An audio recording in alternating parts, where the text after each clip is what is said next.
Өскемен қаласының ғылыми, тарихи, мәдени орталығының бірі Шығыс Қазақстан өнер музейі биыл 30 жылдық мерейтойын атап өтуде. Армысыздар, қымбатты өнерсүйер қауым, құрметті әріптестер. Ұлы ақынымыз Абай Құнанбайұлының 175 жылдығына тұспа-тұс келген өнер музейінің 30 жылдық мерейтойы баршамызға құтты болсын. Бейнелеу, музыка және әдебиет саласын бірдей алып жүрген музейдің тарихына үңілетін болса, көптеген ауқымды іс-шаралар өткізген және сол іс-шаралардың деңгейлі екенін дайындаған бейнефильмнен көре аласыздар. Әр іс-шараға біз ерекше мән-мағына беріп, соларды үңіле зерттеп, зерделеп өткізуге тырысамыз. Бізді жақын алыс елдер тани бастады, шығармашылық қарым-қатынастарға ие болып жатырмыз. Мұның бәрі мемлекеттік рухани жаңғыру бағдарламасының, сонымен қатар облыстық арт заман бағдарламаларының аясында іске асырылуда. Бүгінгі сіздерге дайындаған уақыт талабы көрмеміздің аты да жайдан жай алынған жоқ. Уақыт талабы. Біз сол уақыт талабына саймыз ба? Уақыт талабымен бірдей қадам басып келеміз ба? Уақыт талабына тағы да өзіміз қандай талап қоя аламыз деген сұрақтар туындайды. Сол сұрақтарды шешу мақсатында бір жағадан бас, бір жеңнен қол шығарып, ұжымымыз осы жұмыстарды атқаруда. Осы сәтті пайдаланып, алғашқы музей қабырғасын қалап ат салысқан белгілі тұлғаларға, өзімнің қызметкерлеріме шын ниеттен алғысымды білдіргім келеді. Әр отбасына бақыт, бірлік, татулық тілегім келеді. Құрметті әріптестер, мереке құтты болсын. Музей бұл бірнеше дәуірдің тарихын, этнографиясын, тарихи тұлғаларын, өнерін жинақы түрде ұрпақтан ұрпаққа жалғап отыратын таңғажайып өнер ордасы. Шығыс Қазақстан өнер музейі Өскемен қаласының орталығында Тоқтаров көшесі 56-шы үйде орналасқан. Екі қабатты музей ғимараты 20 ғасырдың басында алтын өндіруші көпестің кеңсе үйі болған. Өнер музейі 1990 жыл құрылды. Суреттер жиынтығының негізін Өскемен қаласындағы этнографиялық музейдің 90-нан астам кескіндеме және графикалық туындылар құрады.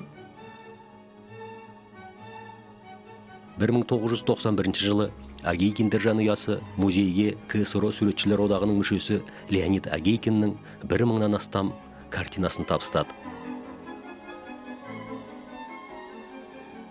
Кейін музей топтамасы Кеңестік социалистік республика одағының Қазақстан Республикасы Мәдениет министрлігі, сондай-ақ әр көрме сайын аймақ суретшілерінің туындылары арқылы толықтырылды.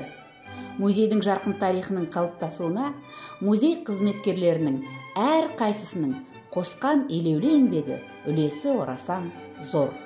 Музейде алғаш ғылыми зерттеу жұмыстарының негізін қалаған қор сақтау бөлімінің қызметкері Петр Николаевич Сушко болды. Я 3 года работал в Музее искусств с 1998 года по 2001 год. В мои обязанности входила работа с коллекцией, потому что я был главный фондохранитель музея. Я участвовал в научном изучении коллекции, составлял научные справки на все поступающие работы, составлял акты. И в процессе составления инвентарных карточек на новые работы, потом изучения старых поступлений, у меня сформировались какие-то модели выставок. И вот одну из интересных моделей я применил в этом музее, это выставка одной картины. Выставка одной картины, получилась целая сюита этих выставок. И самые интересные выставки, я назову, это Амандус Аканаев, выставка одной картины, портрет Сатимжана Санбаева, Бексит Тюлькиев, «Гость». Картина, это шедевр тюлькиевский. Картина Андронова «Автопортрет» с разбитым зеркалом. Потом я вместе готовил выставки передвижные вот, в библиотеках. Тоже подбирал работы, писал аннотации. То есть вся работа, которую делают научные сотрудники при подготовке выставок. Участвовал я в экспедиции в Алмату, когда мы получали картины из фондов художественного фонда Республики Казахстан. Но когда приехали в Алмату, я очень обрадовался, потому что нас повели в фонды.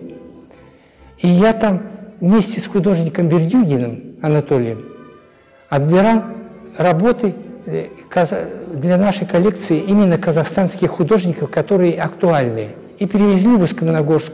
Даже потом состоялась первая выставка по приезду. Қор топтамасының қалыптасуына өнер танушы Тамара Николаевна Быкова да өз үлесін қосты.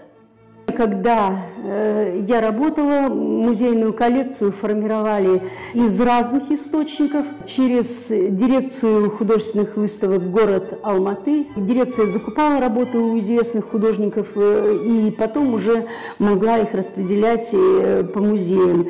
И через Министерство культуры тогда еще Советского Союза, которое тоже вот такую распределительную функцию вели. Мне посчастливилось дважды побывать в Москве. И помимо того, что Министерство культуры передавало работы музею, и еще работы приобретались у отдельных художников московских.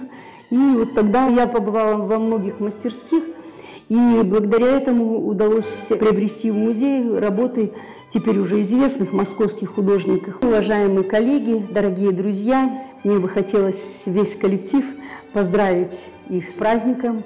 30 лет – это зрелая молодость, и я считаю, что у музея еще все впереди. Мне бы хотелось сказать, что за этот промежуток времени музей смог сформировать замечательную коллекцию.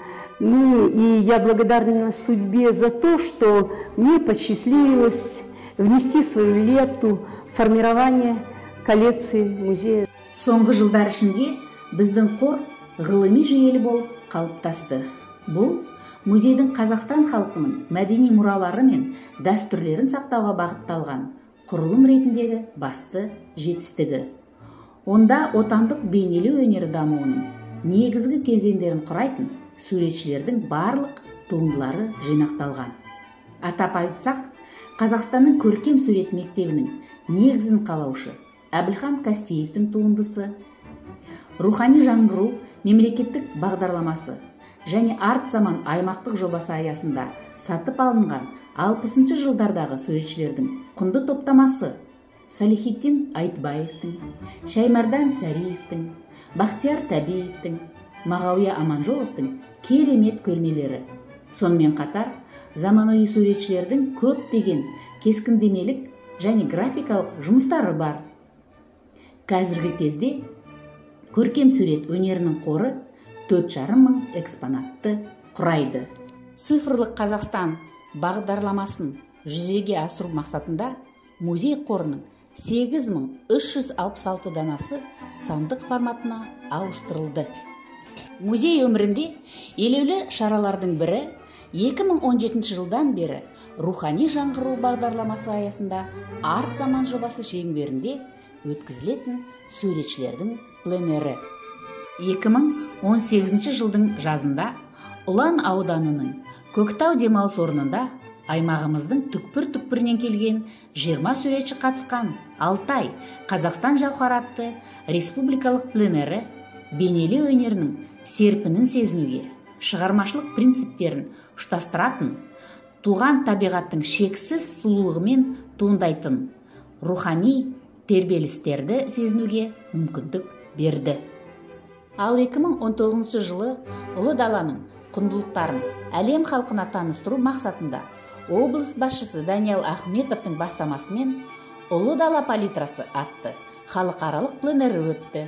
Онда Ресей, Әзірбайжан, Германия, Грузия, Қырғызстан, Литва, Түркия, Өзбекстан, Франция елдерінің қылқалам шеберлері бірегей тарихы мен табиғи бай Алтайдың тұмса табиғатын, Рахман Қайнардың ғажап көлдері мен сарқырамаларын, қойнауына сыр бөккен патшалар аңғарын кенеп бетіне бейнеледі. Пленер қатысушылары алған әсермен былай бөліседі. В прошлом году в Восточно-Казахстанской области состоялся международный пленэр «Краски Великой Степи» в рамках программы «Рухани Жангыру», организованной Музеем искусств области управления культуры по инициативе акима области Даниала Ахметова. Мне выпала честь быть куратором на данном проекте, за что я благодарен руководству музея, управлению культуры. Сотрудники музея управления культуры области создали нам отличные условия для работы и отдыха. 20 художников из 10 стран, из Казахстана, а также молодые художники дружно работали над созданием пейзажа в области. Мы ознакомились с природными историческими местами Катон-Карагайского района. Мы жили и работали в заповедной зоне Рахмановских ключей. Живописцы писали этюды с натуры, наслаждались природой, удивлялись, восхищались красотами. И как итог, создали около 100 картин, которые впоследствии были выставлены на выставке Музея искусств в Усть-Каменогорске. В 2019 году мне посчастливилось принять участие в пленэре в Восточном Казахстане. Картины там писались легко.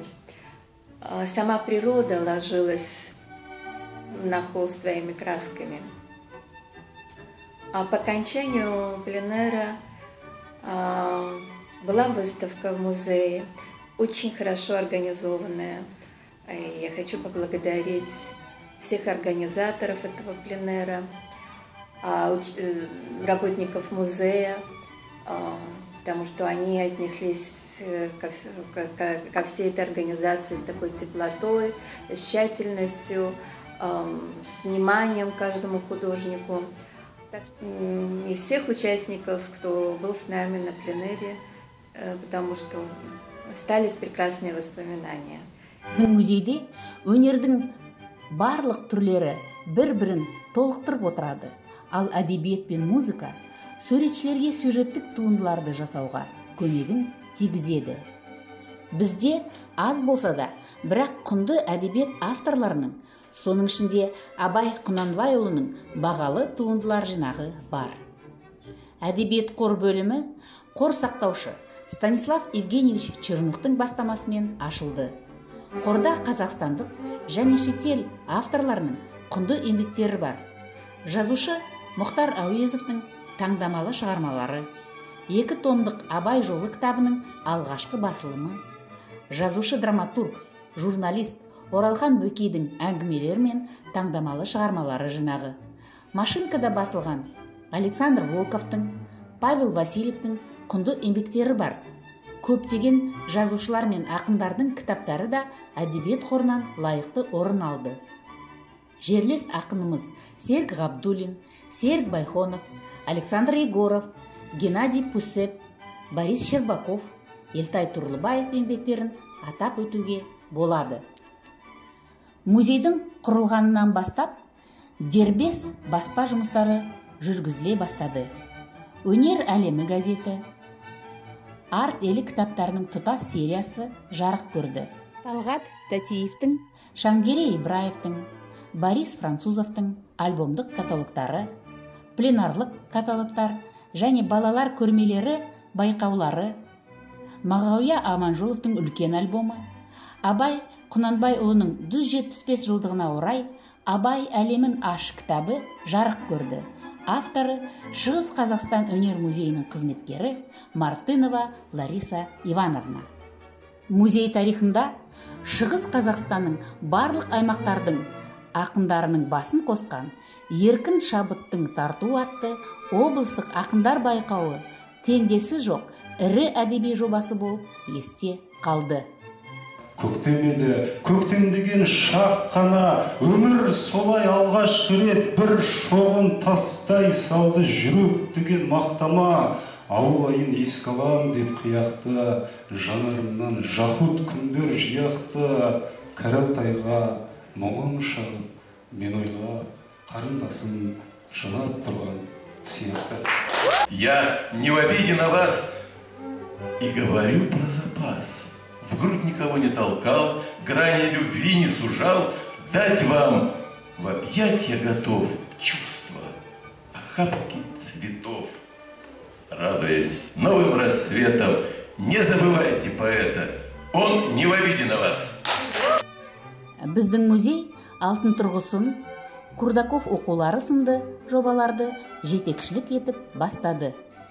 Көптеген жылдар бойы литера, Звено Алтая әдеби бірлестіктері музеймен бірге отырып қызмет атқарды.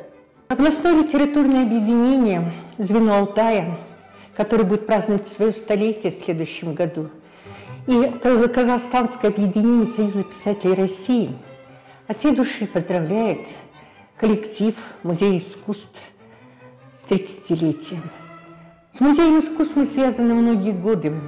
Здесь, вот за этим столом, проходили литературные объединения, здесь проводились концерты бардов, и мы пожизненно связаны с этим зданием. И поздравляю сегодня вас с юбилеем, я прочту вам стихотворение, написанное к вашему юбилею, дорогой Музей искусств. Излучает теплый свет солнца над причалом, для музея 30 лет вечности начала.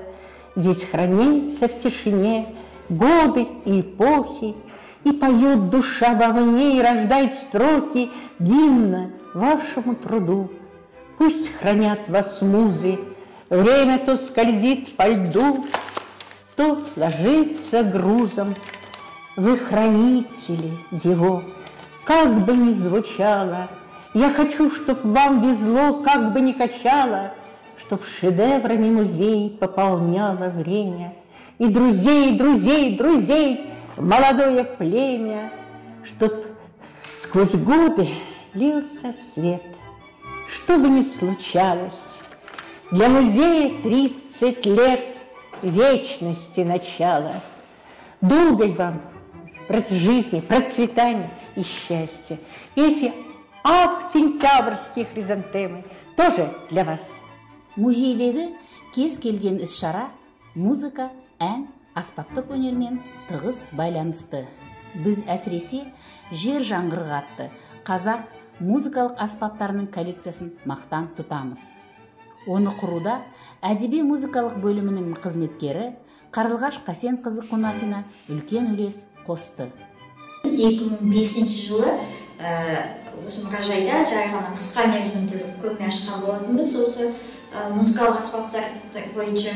Және де бұл жерде біз үлкен бір проблемаға келдік, яғни бұл жерде біз музыкалық аспап жасайтын шеберлермен байланыс жоқ екенін байқадық, және де жалпы осы музыка аспаптар тарихының жоқтығын байқадық. Сондықтан біз осы постоянный экспозиция дейді ғой, яғни тұрақты экспозицияны жасауға бел байлап, сол күннен бастап онан кейін біз біраз экспонаттарды жинауға кірістік. Көптеген белсенді азаматтарды бұл іске араласуына шақырдық. Және де музыкалық аспаптар шеберлерімен байланыс жасай бастадық. Сондықтан көптеген аспаптарды жинадық. Соның ішінде Ахаев Ерболат біздің жергілікті Өскеменнің шебері, және де Аягөзден Абдымаров Абдыкарым деген музыкалық шебер, сол кісі өзінің аспаптарын жасап бізге музейге табыстады. Одан басқа көптеген сыйлық ретінде қабылданған аспаптар бар. Ол Калим Құмақайұлының өз қолынан тарту еткен аспаптары, сыбызғысы мен лембі аспаптары, сыбызғысын өз қолынан жасаған, адамдармен танысып, осы көрмені ұйымдастырдық. Қазір әлі дейін жұмыс істеп отыр екен, өте қуаныштымын. Әрине бұл мен үшін үлкен қуаныш деп айтамын. Музейдің музыкалық қорына Шығыс Қазақстан композиторлары Оралхан Көшеров, Арыстанбек Кәкиев, Елдар Оразалы, Светлана Опасова, Олег Джанияров, Нелли Мельникова және басқалардың музыкалық шығармаларының үлкен жинағы кіреді. Жылдар бойы шығармашылық кештер мен мерейтойлар өткізіліп келеді. Атап айтсақ, Есімдері Шығыс Қазақстанға танымал композиторлары Бағдат Есдәулетованың Жүрек сыры, Алыстағы арман, Қалек Құмақайұлы, Арыстанбек Кәкиев, Қазақстан Республикасының композиторларының мүшесі Светлана Апасова, қол өнерде құпия халықтық аспаптардың бірегей шебері Қазақстан Республикасы Суретшілер одағының мүшесі Жолаушы Тұрдығұловпен өткен шығармашылық кездесу. Өнер музейі негізінде көптеген жылдар бойы Жасыл күйме, Тау өзені, Жаңғырық сынды музыкалық клубтар жұмыс істеді. Дорогие друзья, здравствуйте. Меня зовут Ермек Тютенов, я президент клуба авторской песни «Горный ручей». Мне хочется поздравить Восточно-Казахстанский музей искусств с 30-летием, с юбилеем. Я очень счастлив, что когда-то мы здесь выступали, поэты, барды, музыканты. Мне нравится, что здесь обстановка полная картин, древних музыкальных инструментов. Когда-то в далекие 90-е требовались волонтеры, которые помогли бы делать ремонт. Это было очень давно, я был очень молодым. Я помню, красил батареи на 2-м этаже музея искусств. Ходили с носилками, бетон закидывали. То есть для нашего города, я считаю, Восточно-Казахстанский музей искусств сделал очень много. И я думаю, еще мы будем с ним сотрудничать. Другими словами, я люблю Восточно-Казахстанский музей искусств. Музей тарихын еске түсіре отырып, көптеген шығармашылық іс-шаралардың арасында қызметкерлер мен азаматтар үшін ерекше оқиға болған ең көрнекті байқаулар мен көрмелерді атап айтқымыз келеді. 2010 жылдан бастап кәсіби суретшілердің қатысуымен үнемі өткізілетін «Менің Қазақстаным» облыстық сайысы. Жастар шығармашылығы облыстық бейнелеу өнері байқауы. Шығыс Қазақстан облыстық өнер музейінде 1998 жылдан бері өткізіліп келе жатқан жыл сайынғы балалар шығармашылығы көрмесінің байқаулары біздің облыста жақсы дәстүрге, жарқын оқиғаға айналды. Көрмеге біздің облыстың әр қалалары мен аудандарының балалары қатысады. Әр уақытта біз жас суретшілердің дарынын ашуға және оларды одан әрі дамытуға көмектесеміз. 2020 жылы ұйымдастырылған Абай шығармашылығы балалар көзімен байқауы қазақ халқының ұлы ақыны Абай Құнанбайұлының өмірі мен шығармашылығына арналды. Ерекше есте қалған естеліктер Есенғали Садырбаевтың Қазақ Алтайы көшпенділерінің өмірі мен тұрмысы, ұлы дала тарихы жеке көрмесі. Қазақстан Республикасының Суретшілер одағының мүшесі Мағауия Аманжоловтың Көкжиексіз атты жеке көрмесі. Заманауи төс кілем Қазақстанда жасалған. Қазақстандық суретші монументалистердің Малик Мукановтың, Бауыржан Досжановтың, Айдар Жамханның авторлық жұмыстары. Жыл сайын музей жоспарында облыс және республика суретшілерінің бір қатар жеке көрмелері, барлық мемлекеттік мерекелерге арналған тақырыптық көрмелер Өскемен және басқа республика қалаларында Астана, Алматы, Петропавл, Семей, Қызылорда, Павлодар қалаларында өтетін көшпелі көрмелер ұйымдастырылады. Шығыс Қазақстан өнер музейі Қазақстанның барлық музеймен ынтымақтастықта жұмыс істейді. Музейде арт салоны, көрме залы жұмыс істейді. Онда қала тұрғындары мен қонақтары аймақтық суретшілер мен сәндік қолданбалы өнер шеберлерінің жұмыстарымен танысып қана қоймай, олардың туындыларын сатып алуға болады. Көрме қызметі бұл ауқымды музей жұмыстарының бір бөлігі ғана. Бүгінде музей қала мен облыстың мәдени өмірінде үлкен рөл атқарады.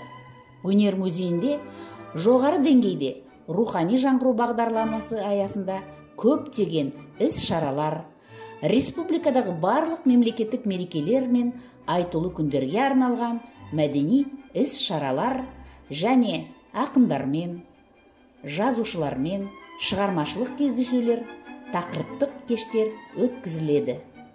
Музей кітапханалармен, музейлермен, мәдени мекемелермен, сондай-ақ достық үйі қоғамдық келісім орталықтарымен шығармашылық байланыста жұмыс істейді. Жыл сайын бізді Кёнигсберг біріктірді іс-шарасында біз Ұлы Отан соғысының шығыс қазақстандық ардагерлерімен кездесулер ұйымдастырып тұрамыз. Жыл сайынғы әр жолы әртүрлі тақырыпта өтетін музейдегі түні іс-шараларын қала тұрғындары ерекше жақсы көреді. Музейдегі алма түні іс-шарасы. Іс-шаралар ауқымды әртүрлі мәдени бағдарламамен үлкен аудиторияны жинай отырып өткізіледі.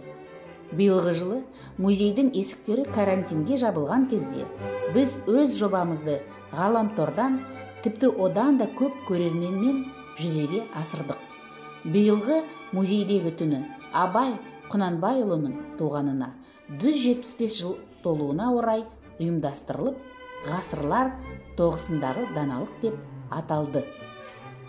Ғылыми экскурсиялардың ішінде ерекше көзге көрінетіні Ақ бауыр және Шығыс Қазақстан өнер музейінің қызметкерлерінің осы жылдар бойы өткізген қала экскурсиялары сіздің шағын мекеніңізді, оның көрікті жерлері мен бай тарихын жақсы білуге көмектеседі.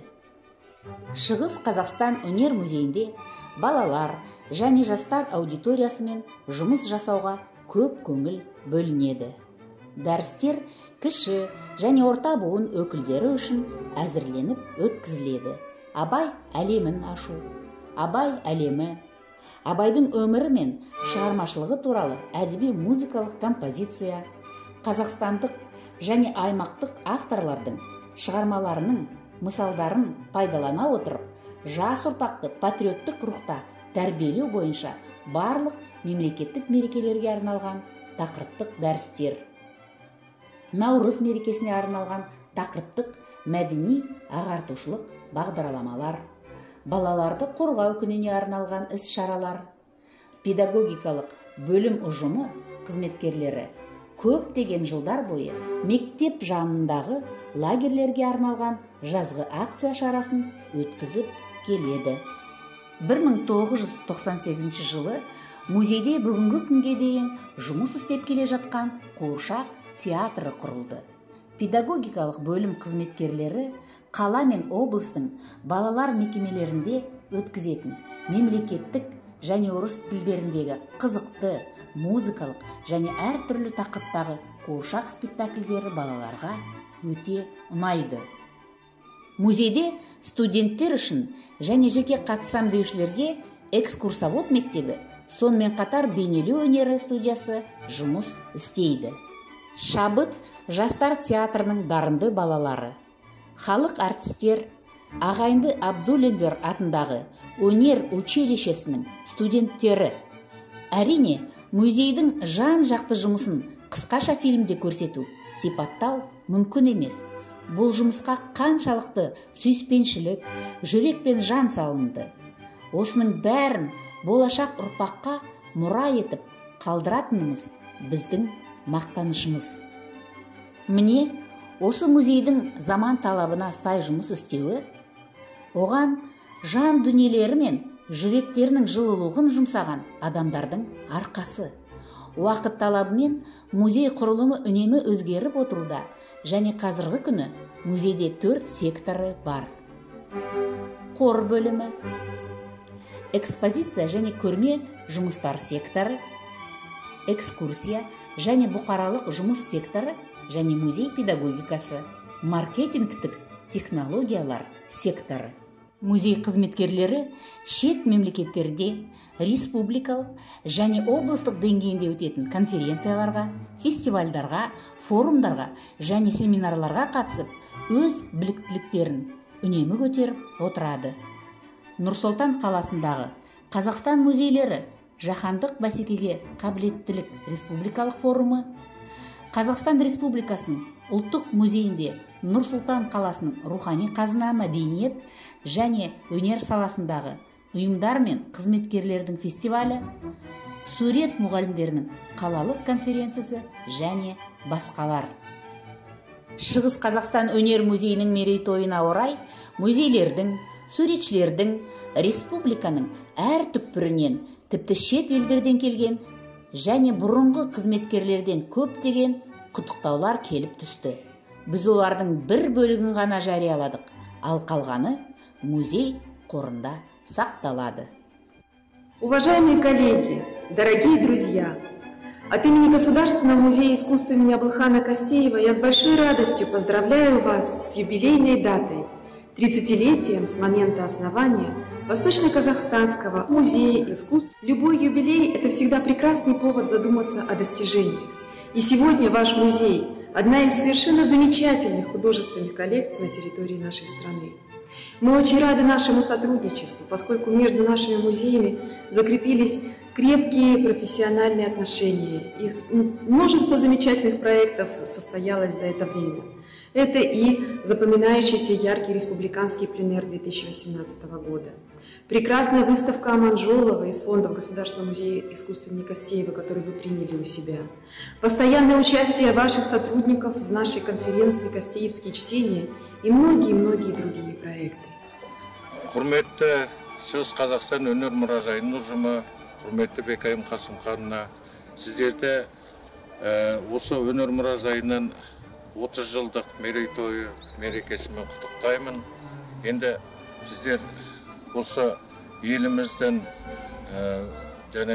мәдени мұрасын дамытуда, өнерімізді дамытуға үлкен орасан зор еңбек сіңіріп жассыздар. Еңбектеріңізге табыс тілеймін. Осы мұражайымыз біздің дами берсін, біздің асыға іздеп келетін шаңырағымыз. Өз адамда 300 ыстық шаңырақ болса, соның бірі осы мұражай. Сондықтан сіздердің осы еңбектеріңізге табыс, өнер адамдарды, жастарды өнерге баулуға орасан зор еңбек етіп жастар.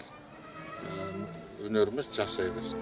Уважаемая Бекайым Касымхановна и коллектив Музея искусств Восточно-Казахстанской области, от всей души поздравляю вас с юбилеем вашего музея. Желаю вам дальнейшей успешной работы, здоровья всему коллективу и их семьям. Спасибо за ваш труд. Мне повезло в какой-то степени. Я был при рождении этого музея, знаю, как это немножко трудно было становилось. Но все преодолели, и музей функционирует прекрасно. Для меня музей – это стимул к моему творчеству, потому что с самого начала являлся для нас местом, так сказать, выражения своего творчества. Вот с этим днем рождения я хотел бы поздравить наш музей, всех работников музея, лично директора музея. Поэтому желаю всем прекрасного здоровья, не болеть. Құрметті өнер мұражай ұжымы, музей күні 30 жыл осы мұражайдың құрылғанына мен шын жүректен құттықтаймын. Мұражай ұжымына, мұражай директорына үлкен алғыс. Осы мұражайдың арқашанда өркендесе берсін. Ну, сейчас музей празднует свой юбилей, и я от души поздравляю коллектив музея. Мне очень нравится сейчас, как они работают. Нравится то, что вот эта серия онлайн-передач, это просто великолепная идея, подхваченная с центральных музеев мира. Я желаю от души развиваться в этом направлении, потому что сейчас весь мир сидит в интернете. Желаю удачи, успехов, процветания.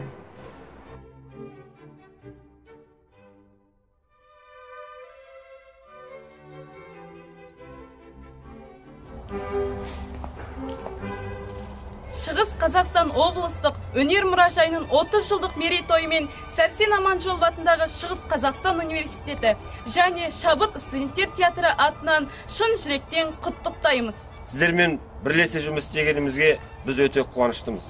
Сіздерге осы мерекеде тілейтініміз отбасыларыңызға береке, бірлік, еңбекте табыс, әрқашан биіктен көріне беріңіздер. Мерекелеріңізбен шын жүректен құттықтаймыз. Святая колыбель искусства. История родного края. Холсты и краски, мысли, чувства и виды родного Алтая. Музей искусства объединил народы разные под шаныраком. И творческий народ сплотил, поддержкой стал и добрым знаком. Искусство дух здесь процветает, сильные традиции, национальный колорит. Историю и современность почитает. Здесь ценность и очаг всегда горит. Спасибо вам, все ценно для потомков. Вы целью благородную горите. Восток творит бесценно, очень тонко. Созвездие талантов вы храните.